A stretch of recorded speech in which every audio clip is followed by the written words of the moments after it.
Hello dear students, मेरा नाम अनिल कुमार श्रीवास्तव है। आज मैं सेल्वी एक फर्म है प्राइवेट लिमिटेड जो कि तुर्की का है, उस पर चर्चा करने जा रहा हूँ। दरअसल 19 मई को यानी परसों उस पर सुनवाई करते हुए दिल्ली हाई कोर्ट ने टिप्पणी की, भाई आपको सावधानी बरतनी चाहिए था, परेशानी में पड़ने से बढ़िया है सावधानी से काम करना चाहिए था। तो उस पर हम चर्चा करेंगे और आपको ये बताएंगे कि दिल्ली हाई कोर्ट में आज भी उस पर सुनवाई हुई थी एक्चुअली। और इसी वजह से मैंने इस विषय पर थोड़ा लेट वीडियो बनाना उचित समझा। Celebi airport ground services private limited एक फर्म है जो कि सिक्योरिटी हैंडलिंग का काम करता है। कार्गो का यही कंपनी कार्गो की भी काम करती है, यानी मालवाहक जहाज़ों के लिए माल लादना और बाहर पहुंचाना या माल उतरवाना और उसको स्टाफ को देना। दूसरे शब्दों में सिक्योरिटी संबंधी काम यही सेल्वी फर्म किया करता था। लेकिन यानी इसकी दो शाखाएं थी, दो प्राइवेट लिमिटेड कंपनी ये सेल्वी ने बना रखी थी, एक जनरल पैसेंजर के लिए और एक कार्गो यानी मालवाहक चीज़ों के लिए, मालवाहक जहाज़ों के लिए, या माल जो लाद करके उतरता है या जाता है और वो उतरने के बाद सीधे गोडाउन में चला जाता है, उससे रिलेटेड सर्विसेज प्राइवेट लिमिटेड करके एक फर्म वो काम देखता था। एक फर्म इन जनरल सिक्योरिटी जो पैसेंजर से रिलेटेड होता है उसको देखता था। लेकिन BCAS bureau of civil aviation security ने नेशनल सिक्योरिटी के नाम पर इसको रद्द कर दिया। BCAS का गठन 1978 में किया गया था।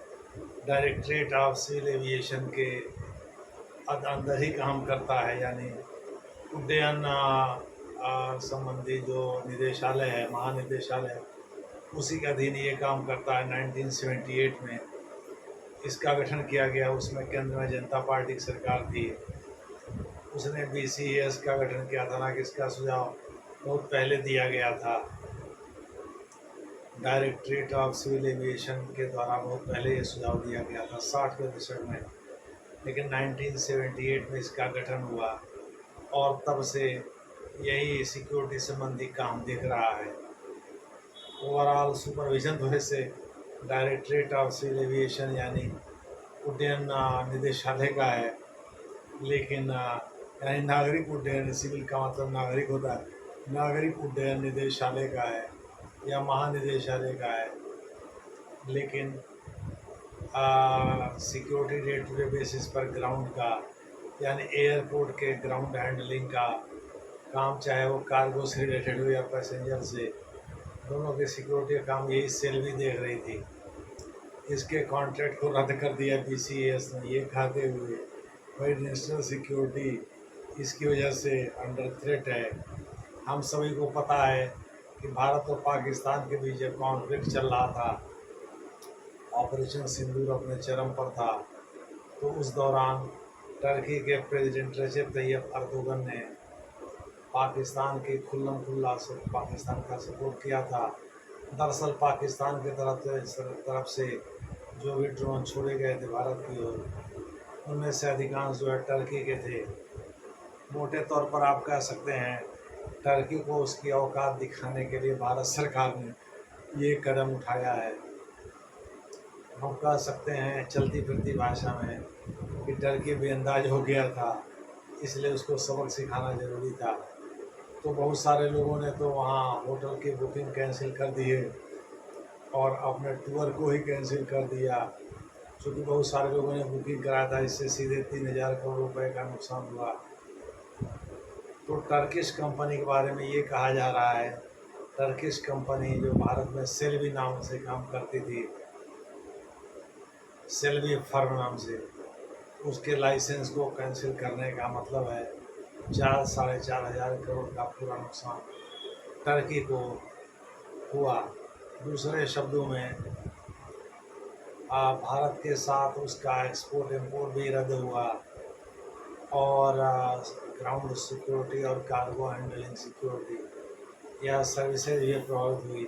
एयरपोर्ट पर। इस प्रकार से तुर्की को कहीं से भी शांति मिलती नज़र नहीं आ रही है।